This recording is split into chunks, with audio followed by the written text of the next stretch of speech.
just a little bit about me. Clearly, we've got to update this picture, Miriam. This is now no longer, I look more like my son than I look like me now.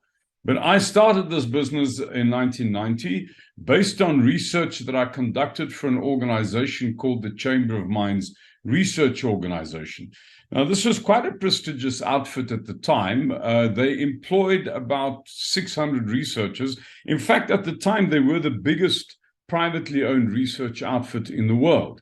But most of the work that they did was in technical disciplines like, ventilation and explosive science and things like that. But there was a lab in this organization, believe it or not, they actually called it this. They called it the Human Resources Laboratory. And they employed me as a young anthropologist in 1982, basically initially to do work in the area of conflict. But that work eventually started to develop into a broader sort of investigation into trying to understand, if you like, how to address the problem of poor employer opinion. I mean, as you can imagine, the 80s in South Africa was a very dramatic time. I mean, we were going through the throes of a civil war. So it was a really useful time to do kind of work in this field. Now, based on that original sort of research, I then, with collaboration, obviously with colleagues, over the years, we've developed a whole body of content, which now actually refers to something which is bigger than just the issue of leadership. It actually looks at sort of a whole host of areas. The reason why I left the Chamber of Mines at the end of '89 was I was convinced that the things that we were dealing with had a much broader implication than just mines. So, I mean, we've subsequently had the opportunity to work all over the world with this stuff. I mean, okay, all over the world, that's a bit melodramatic. 27 countries, last count. We've also, we now have 4 operating businesses in our organization. We have the mothership, which is in South Africa. There's the sort of the second offspring, if you like, is the business in Pakistan. And it's probably where you got to hear of us initially, Abdul Samad, was with our Pakistani franchise. But then we've also now got a business operating in Sweden, and which is seeming to be taking off this year. And then another sort of neophyte business in Australia, based in Melbourne. Also, over the last 27 years, we've worked with the most incredibly sort of diverse range of clients. So I'm really convinced that the things that we're speaking about are truly universal. I mean, not only have they been tested around the world in very different cultural contexts, they've also been tested in all kinds of organizations, from very large to very small, very complex to very simple enterprises. And throughout all of this work, we've demonstrated that the core themes that we're arguing remain true. And that is that you can account for the issue of success or excellence based on the issue of intent. First of all, that accounts for the success of the individual. And what I mean by the individual is the sort of idea of sort of navigating the problem of being a human being in a human skin. I mean, what does it feel like to be in your skin? The issue of intent also, or the intent to give, also accounts for the success of peer groups or teams. It accounts for the issue of the success of hierarchy or leadership. And that also accounts for the overall success of enterprises. And I'm going to give you a few bullets in each one of these content areas from the outside in. So what I'd like you to consider is think about any organization as an inverted cone. And the first thing I'm going to try and suggest is that whole cone succeeds based on the intent to give. If you want to say, well, what does the intent to give mean in the organization? The first place to explore that is in hierarchy. If you took a vertical section through the organization, you'll have a hierarchy. And I'm convinced that the intent to give accounts for the success of leadership or hierarchy, if you understand leadership specifically from a hierarchical point of view. If you took a horizontal section through this cone, you are dealing with peer groups, and you account for the issue of success on the basis of the intent of the success of teams, rather, on the basis of the intent to give. And then finally, you actually account for what it feels like to be you on the basis of the intent to give. And we're going to start off by looking, first of all, we're going to go from the outside in. So let's first look at the issue of organizational excellence. And because most of our client base would be sort of enterprises or businesses, the first question is, well, then how do you account for the success of an enterprise or a business? And we have an analogy that sort of helps to describe that. And we call it the three bakers analogy. And what the three bakers analogy helps you to understand is really the dynamics of how enterprises produce surpluses or profits. So let's say we have these three bakers who collaborate to bake a cake. It's a very difficult cake to bake. It takes them an entire month to bake this cake. And at the end of the month, the cake is sold, and each baker takes a slice home to feed their family. And clearly, after each baker has taken a slice home to feed their family, there's a slice left. And, you would call that slice, a surplus if you're a sweet socialist, or a profit if you're a nasty capitalist. But it actually doesn't matter which one of these two you're talking about. At the end of the day, that slice, that surplus only exists because the total cake that was baked was bigger than what each individual took home. And the question then to ask here is, collectively, have these people given what they've taken? Have they given more than what they've taken, or have they taken more than what they've given? And clearly, they've given more than what they've taken. That surplus only exists because these three bakers have collaborated in such a way that the total product that they made was bigger than what they collectively took out of the organization. They gave more than what they took. Now, this suggests, folks, that any group succeeds based on the degree to which the individual in the group is giving unconditionally in pursuit of the group's objectives. And this really is true for any group. It doesn't matter what the nature of the group or the organization is. It's true at national level. For instance, if you look at stunning military successes like the Vietnam War, for example. I mean, it's quite bizarre that after 2 decades of war against the Americans, despite the fact that the Vietnamese lost every single battle in those 2 decades, they ended up winning the war. Why? Because of the most incredible tenacity of the Vietnamese people under arms. They were willing to sacrifice everything in pursuit of the goal.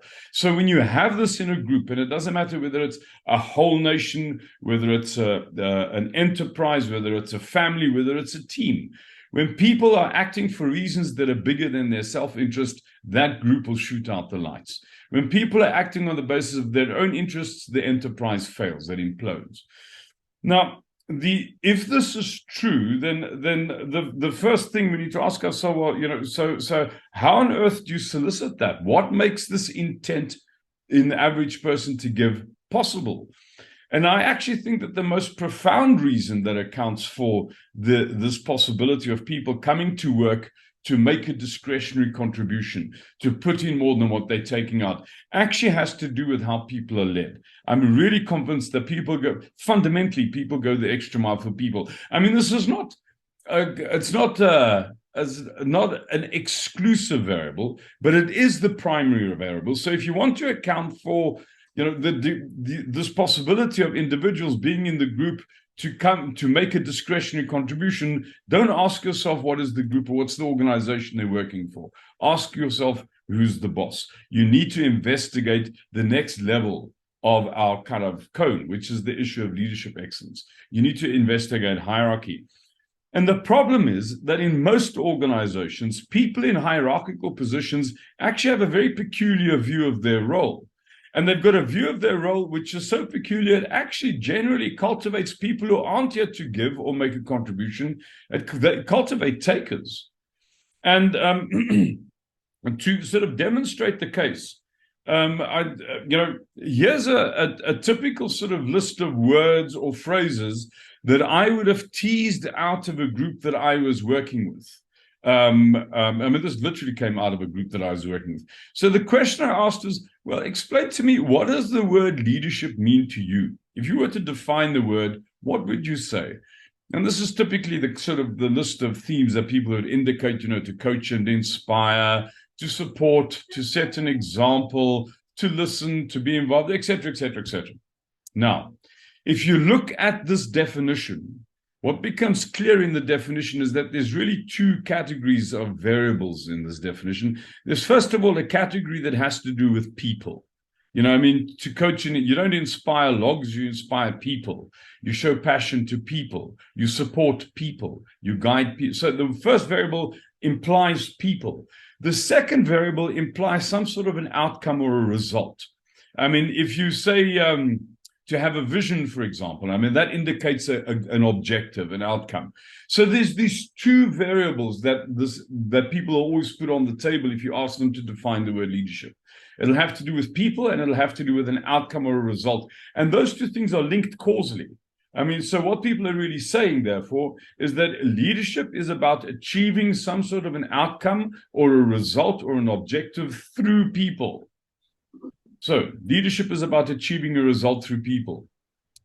That phrasing, if a leader has anything that's consistent with this intent in their minds about what it means to be in charge, that phrasing is deeply toxic. That phrasing doesn't produce people who come to work to make a contribution. That phrasing makes takers.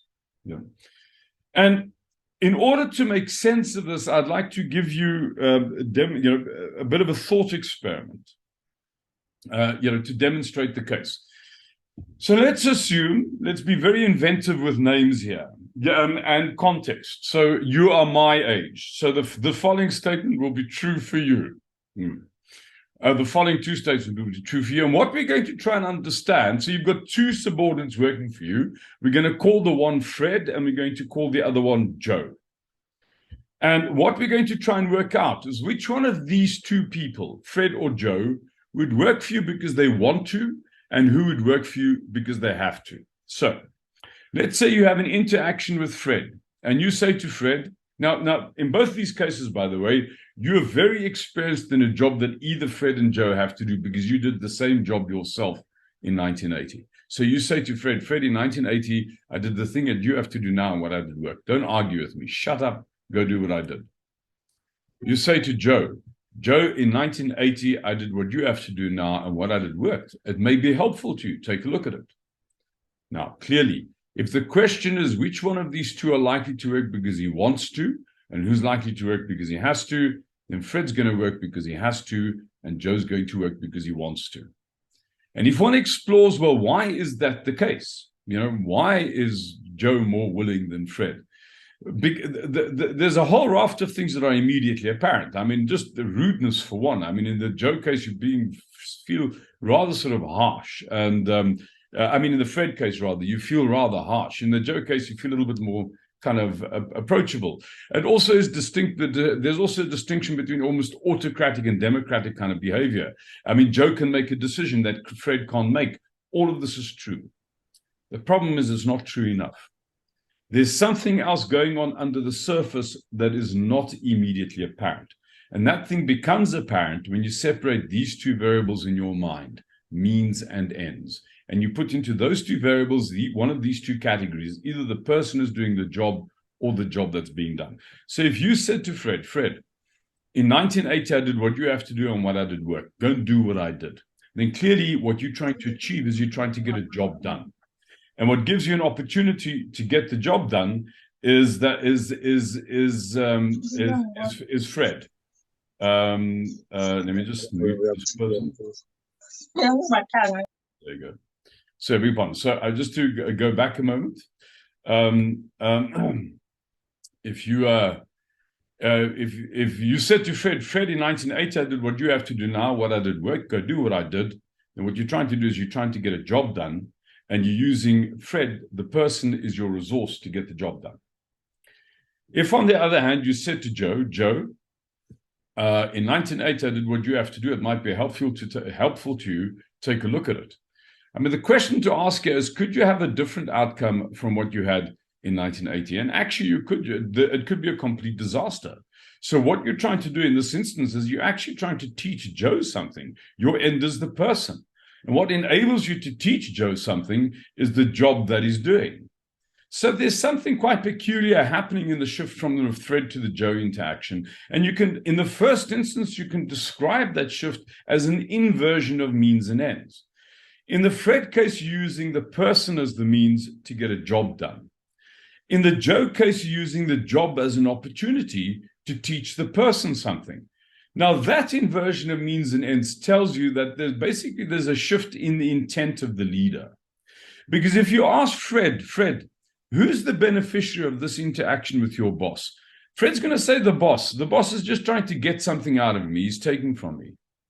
If you ask Joe exactly the same question, Joe, who's the beneficiary of the interaction between you and your boss? He's going to say me. The boss is trying to give me something.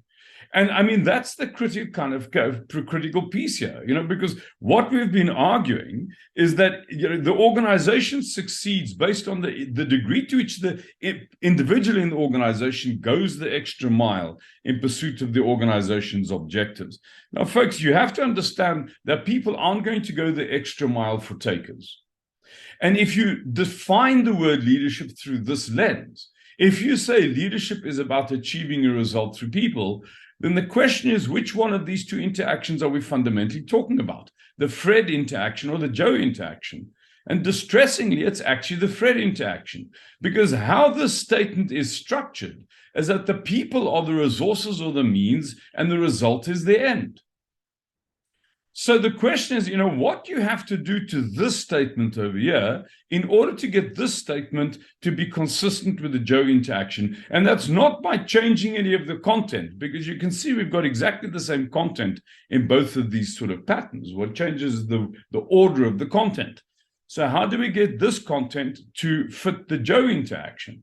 And for this content to fit the Joe interaction, we need to say something quite peculiar. We need to say something like leadership is about achieving people through results.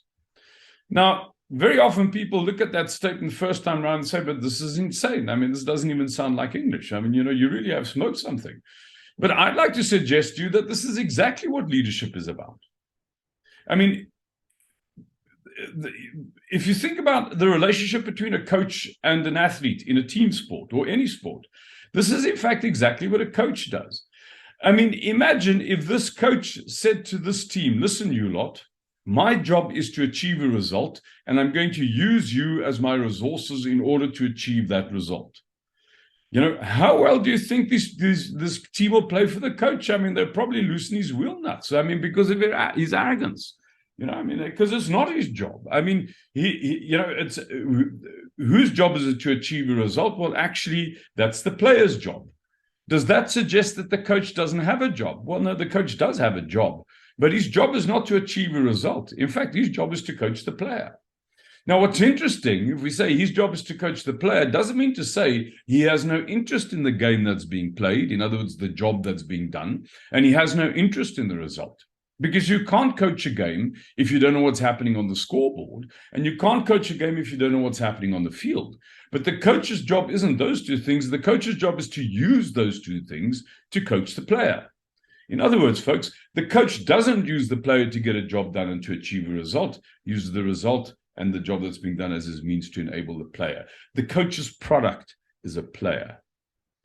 Now, in my experience, when this penny has dropped in the consciousness of a leadership team, when they finally understood that their deliverable is not the result of the business, their deliverable is the excellence of the people working for them, and the business is kind of a gymnasium to help them cultivate extraordinary people, from that point forward, that organization will shoot out the lights. So the fundamental issue is that we really need to flip or invert the direction of service in the reporting relationship. Now, if one says, well, then how does one do that? How does one put content to the shift of intent? There's a couple of things that I think are useful to bear in mind. We've asked people over the years this question. It's a very simple question. Who's the boss that you would work for because you wanted to? If you could construct an ideal boss, your boss from heaven, what would the person do for you? And what you have here is a reasonably typical list of variables that people would put forward. The boss is interested in me, the boss is supportive, the boss is a mentor, etc., etc., etc. Now, very quickly, if you're dealing with a group of people, this list will get distressingly long. You need to say to people, good God, I mean, what do you want here? An angel. But what is interesting as you go through the list is that very soon you start to realize that people are beginning to repeat synonyms. And if they're repeating synonyms, it has to suggest that there's a set of themes, categories that sit underneath this material that, if you like, produce the detail of the material. And I think that is true. I mean, there are synonyms. There are a much more restricted set of themes. And if you're really deliberate about it, you can actually reduce all of this material to 2 themes. First of all, there's a theme that's got a kind and a soft ring about it. The boss is interested in me, the boss is supportive, the boss is approachable, and the best word for that kind and soft theme is the word care. Because what you're saying to this boss is, listen, have a genuine interest in me. Don't just be in this relationship to get something out of me. Then there's a harder theme. Eddie? Sorry? We keep losing you slightly. Is there some setting that we can change there? On your side? There's no setting to change. This is the. So we'll just put our hands up if we get lost. You do keep coming back, but your voice disappears for a second. Okay, this is connectivity. I mean, it's we've Yeah. had this. Yeah, I figured that. Yeah. Sorry about that. We just raise our hands, and then you can just repeat what you were saying. Okay. So what I was saying is that if you have a look at this material, then there are these 2 themes. There's a soft theme and a hard theme. The soft theme has to do with the issue of care. The boss is interested in me and supportive and so on. But then there's a harder theme. I mean, if you work for somebody who's always consistently honest with you, for example, that person isn't always going to be nice. Sometimes that person is going to say things to you that you find upsetting at the time. And if you ask people, well, why do you want the honesty? Why do you want this harder stuff?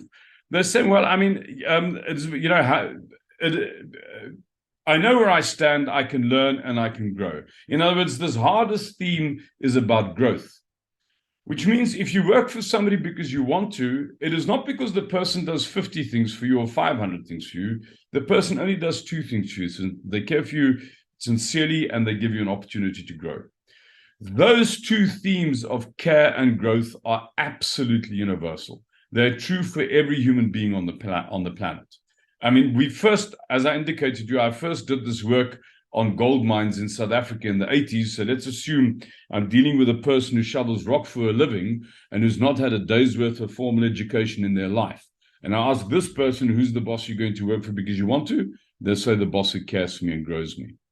I've subsequently asked this question of people throughout the world. Who's the boss who'll work for you because you want to? And I say the boss who cares for me and grows me. In other words, these criteria of care and growth are the absolutely universal criteria for people to work for a boss because they want to. And when you see it from that point of view, the universality is truly surprising. I mean, I was trained as an anthropologist, and we were taught that, there's no universal in the human condition. I mean, everything is culturally relative. So when I came across these criteria, sort of context after context, I asked myself, why are these criteria so universal? And in order to kind of answer that question, I said, well, what are we asking when we ask this? I mean, if you ask somebody to describe a person because that they'd work for because they wanted to, let's say, for instance, you work for this person because you want to. The person does all of this stuff for you. And this person comes to you one day and asks you to do something. I mean, what are you likely to do? You'll do it. In other words, you give this person the right to ask you to do something or to exercise power over you, which means these criteria of care and growth are the universal criteria for legitimate power. And if you see it from that point of view, the universality makes absolute sense. I mean, the first relationship of power that you have with another person in your life is with your parents. And this has to be significant because we have an intuitive understanding that there's a connection between the idea of first and the idea of principle. If you want to understand the principle of a matter, look at the first manifestation of the matter. So the first manifestation of power is parenting, and in that relationship, there are two people. There's a parent, there's a big one, and there's a little one. And the question is, well, what's the job of the big one for the little one? And clearly, the job of the big one for the little one is care and growth. In other words, universally, wherever you find hierarchy, the job of the big one for the little one is the care and growth of the one who's subordinate in the relationship. Wherever you find power, the person who's in the subordinate position will look up at the person in charge, and they'll ask themselves basically two questions. Are you there to care for me? In other words, are you there for me, or are you there to get something out of me? Fundamentally, what's this relationship about? And secondly, are you there to grow me? Because any relationship of power is legitimate if the aim of that relationship is the care and growth of the subordinates. It's an absolutely universal criterion. Now, when one looks at the issue of growth, then what does that entail? We already indicated that, a lot of these growth categories over here, there's some sort of hardness to this. So we have a sort of a rule of thumb, which we get from sort of folk wisdom that says, don't give a man a fish, empower the person to fish. So clearly, if you wanted to empower somebody to fish, you would give them a whole lot of stuff. You'd give them a hook, a line, and a sinker. If it's an Australian, you'll give him beer. If it's South African, you have to give him brandy. Otherwise, it's not going to work. You give him all sorts of stuff. And then you have to kind of teach the person how to use this stuff, how to bait a hook and where to cast and why should, et cetera, et cetera.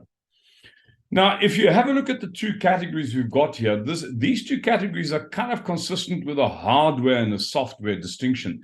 This issue of hook, line, and sinker, this all refers to stuff that sit outside of the person. And that's why you can refer to this category of things as means.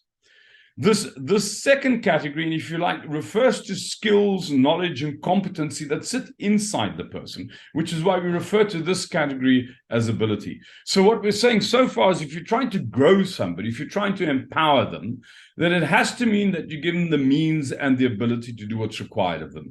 However, these two categories of means and ability are not adequate, because let's say you're dealing with me and I'm a particularly lazy person, and you give me all the means I could require to catch these fish, you give me all the ability I could require to catch these fish, and then you say to me, don't worry, if you don't catch a fish, I'll give you one from my freezer. I mean, how willingly am I going to fish? I'm not going to fish willingly at all. In other words, the last thing that you've got to bring to the party is a kind of bloody mindedness. You have to say to me, listen, if you don't catch a fish after this, starve. You've got to hold me accountable for what I've been entrusted with. In other words, folks, what I'm suggesting is that empowerment means three things and not just two.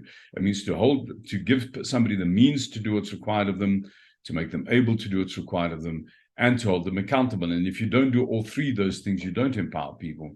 You disable them. And what this means in an organizational context is that consistent with the idea of means is the idea of giving people, things like the tools and the resources, and the authority and the information and so on that they need to do what's required of them. Consistent with the idea of ability is that you teach people how to do the job that's required of them and why they should do it. And clearly of these two categories, the why is kind of more significant than the how, because if I understand why I should do something, I'll probably work out how to do it. And then finally, if you look at the issue of accountability, then running through the middle of accountability is the issue of standards. You can't hold somebody accountable for anything if there isn't a clear standard for what's required of them. And that means somebody's performance is either above standard or below standard. It can be above standard in one of two ways. They're either going the extra mile or they're careful to meet the standard. If they're going the extra mile, it's appropriate to reward them. If they're acting to standard, it's appropriate to recognize them. If the person's performance is below standard, then if they're deliberately malevolent, you should punish them. And I don't mean take them outside and shoot them. This is illegal. You can't do that. But what you can do is you can dismiss the person, or you can censure the person if they're careless. And what I mean by censure is warn them. Now, what's interesting about this instrument? This is a very useful empowerment and, if you like, delegation tool. What's interesting about the instrument is there's a logical order to this, because You can't hold somebody accountable if you've not given them the means and the ability to do what's required of them, which kind of suggests that you can make two sort of messes, to make two mistakes in this empowerment journey. The first is what you could call a hard mistake. And what we mean by the hard mistake is that you as the boss are being too harsh. And that is when you treat means and ability issues as if they are accountability issues. So let's say you've got somebody working for you who you've not given them the means to do what's required of them. You've not made them able to do what's required of them. Their performance is below standard, and you, no surprise, it will be below standard. And you either give them a written warning or you dismiss them. You can't do that. That's too mean. Then there's another mistake people can make. We call it the soft mistake, or that the leader can make, the soft mistake. And their phrasing is the exact inverse of the hard mistake. It's to treat accountability issues as if they are means and ability issues. In other words, you've got somebody working for you who's got all the means to do what's required of them. They have all the ability to do what's required of them. Their performance is below standard, and you go and coach them, or you send them on a course, or I've even seen people change the standard of what's required for the person. Now, of these two mistakes, folks, the soft mistake is infinitely worse than the hard mistake, because basically the soft mistake creates the conditions where you have to incrementally get more and more control in the organization because people can't be trusted. And also, it's like leaving the rotten apple in the barrel. I mean, eventually the whole barrel goes rotten. Now, what this implies, so we had a look at, when we looked at this issue of intent to give, we said in the first instance, the intent to give accounts for the success of the whole organization. And we've understood that actually the most important thing to crack in that is basically how leadership operates. First of all, it's this care and growth idea. The leader's got to be, they've got to get the means and ends right. They've got to be here for the person. My job is to achieve people through results. My job is the people. That I care about people, but it's not just about being nice, it's about growing them, and growing means ability and accountability. What I'd like to do now is take a horizontal section through our cone and look at what the intent to give means for teams or peer groups in the organization. And it's apparent to me that if you look at any successful team, like a soccer team, for instance, then most of the work that happens on the field is not about somebody scoring. It's about somebody trying to set somebody else up to score. Now, that's saying something really intriguing. What the player who's trying to set his colleague up to score is saying to his colleague, he's saying, listen, I'm quite happy for you to be the star. I don't have to be the star myself. In other words, the degree to which members of a team are there to make other members of the team the hero is the degree to which you have a team. When every member of the team is trying to be the hero or the star themselves, you don't have a team, you've got a herd of cats.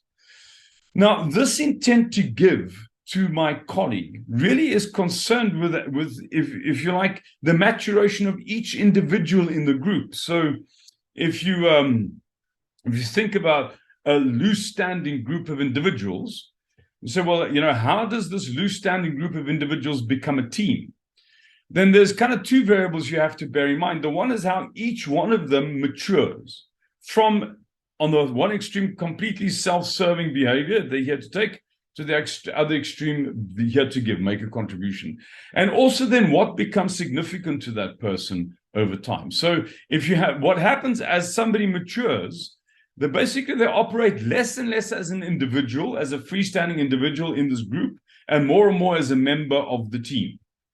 And then what happens over a period of time is that the group operates less and less as a group and more as a team. So if you sort of track as each individual matures in the organization, so the connectivity between people gets bigger and gets thicker and thicker, more robust, because each individual is operating less and less as an individual, and the group is operating more and more as a team rather than as a loose-standing group of people. And it's the degree to which each person has brought their intent to serve, the intent to make their colleague the star, to the game, is the degree then to which this team exists, where the whole is bigger than the sum of the parts.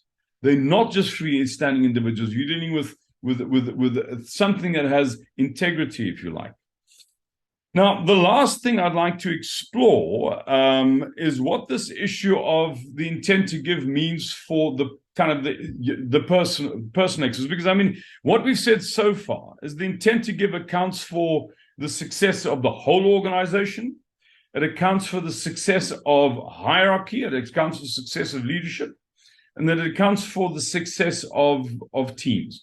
So, and if you look at the sort of the intersection between the hierarchy, the vertical variable, and teams, the horizontal variable, you find the individual. And what you're saying to the individual at every turn is, listen, when you engage with others in this group, engage with them in order to set them up to succeed. Be here to give. Now, very often people sort of digest that for a bit, and then they say, no, man, you're now asking me to outcut my own throat. I mean, what's the matter with you? I mean, what about me? So the next question is, well, what about you? If you ask people, what do you want from work? What do you want from life? Or, even a question like, why do you go to work? You will always be able to find 4 kinds of themes that you could tease out of what people are saying. The first thing that people say, well, what I want from life, the reason for me to go to work is to earn a living, get some money to save, to provide for my family, pay my, maintain my lifestyle, pay school fees. These are all issues that are concerned with security. Then people would say further to this, what's important to me is things like, job satisfaction, learning, the challenge, develop my skills, and these are all really things that are concerned with fulfillment. The next sort of reason is not very politically sensitive. And very, very often people don't even admit to having these kinds of requirements of their life. But, what is interesting is that many of us are interested in like building our career or do things for reasons of status. And although it sounds mean to make the comment, I don't think there are very many people that I've met, and certainly I'm not like this, who are comfortable with the idea of dying a nobody. Nobody wants to die a nobody. Everybody wants to be somebody. We want to be significant. And this wanting to be significant is really a competitive thing. It's about rising up in the hierarchy of life. It's therefore about becoming powerful. So what we want is power. And then the last theme is kind of the inverse of this power theme, because it has a more collaborative feel about it.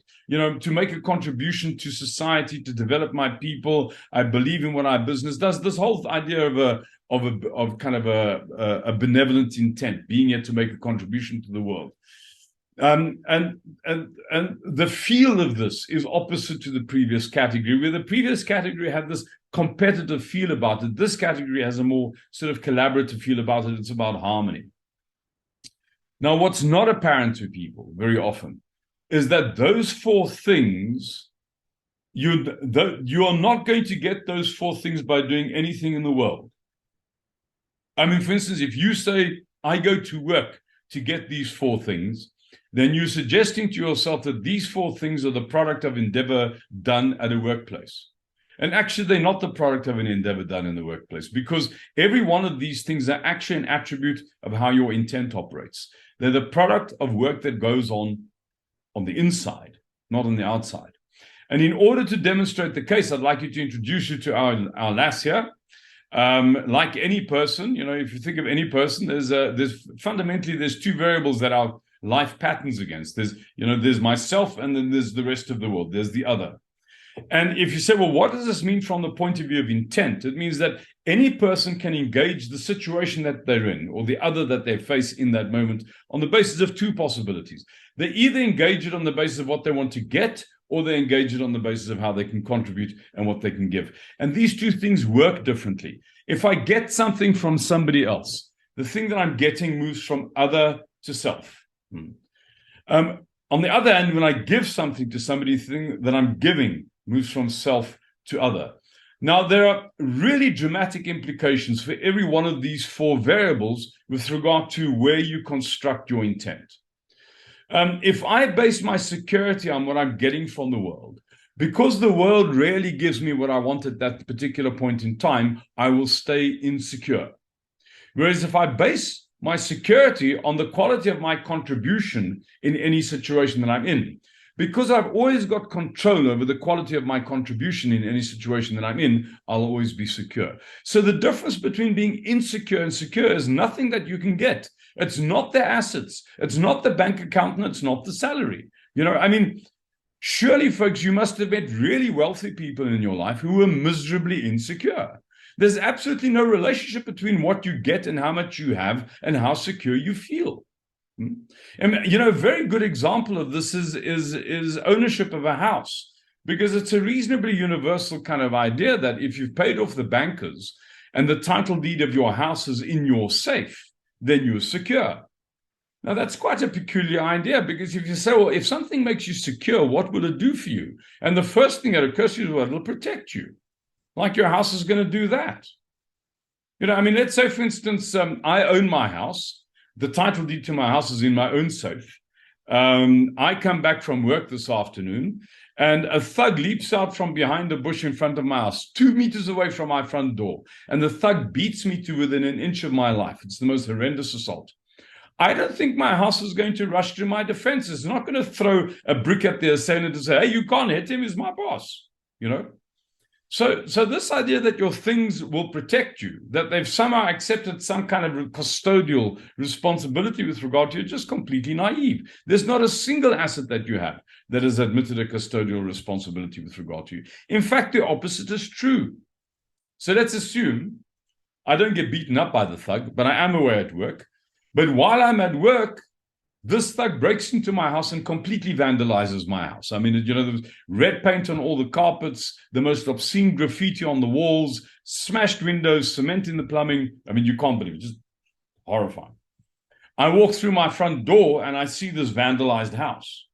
Will I be cross? Of course I'll be cross.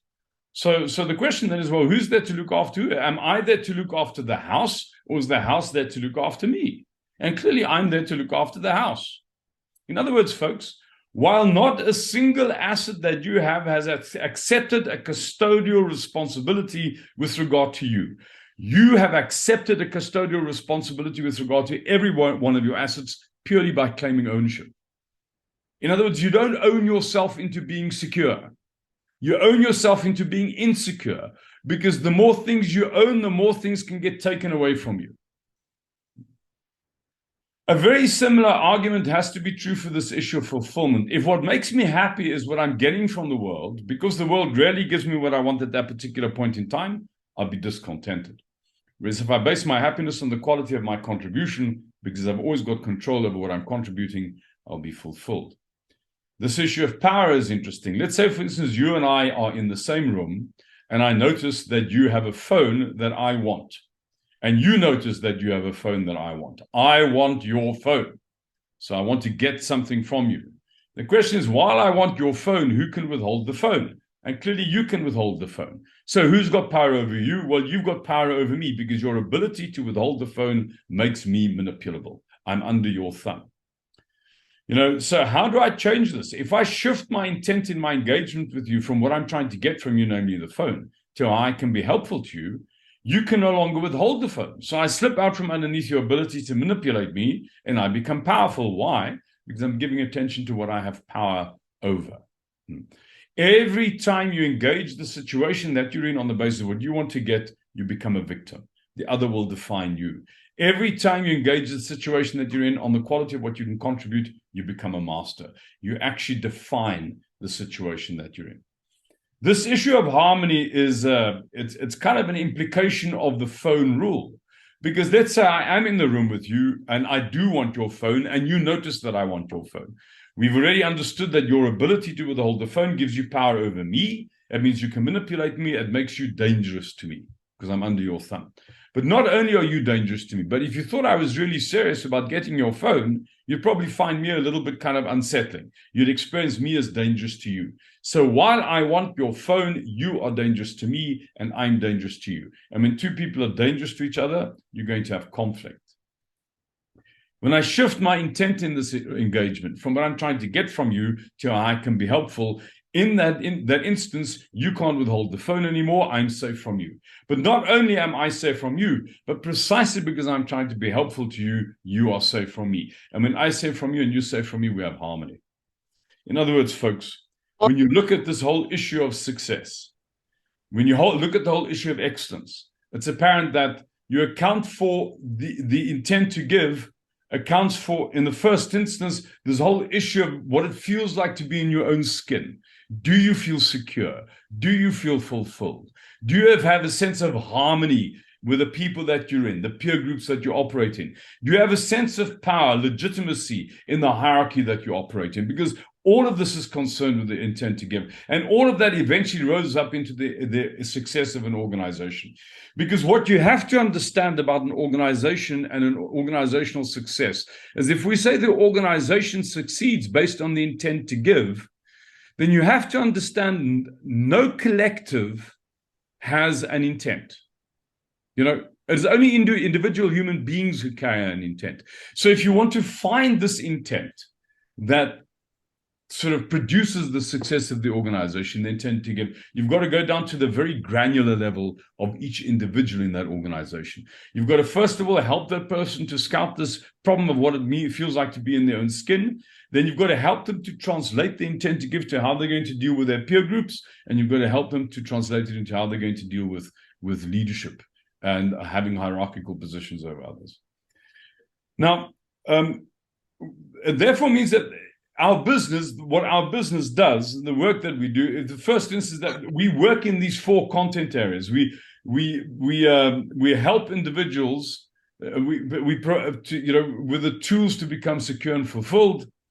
We provide processes that enable peers to set each other up to succeed. We work on the issue of collaboration in teams. We also then work on the issue of leadership. We work on helping leaders to understand what the care and growth implications are of their work. And we also look at the organizational context. You know, how does the organizational context enable this contribution? Because fundamentally, all variables that are associated with the organization, so things like processes, systems, structures, can have one of 2 effects. They can either limit the autonomy of people, or they can enhance the autonomy of people. And it should be really clear is that nobody actually makes a discretionary contribution if they don't have the autonomy to do it. So our work then also looks at that, the variables that are kind of encapsulating a person in an organization. And in terms of those 4 content areas, there's 4 kinds of services that we make. We basically do diagnostic work. We do consulting work. We design processes, culture transformation programs.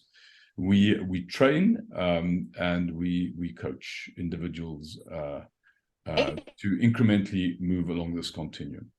Thank you very much, folks. That's all from me.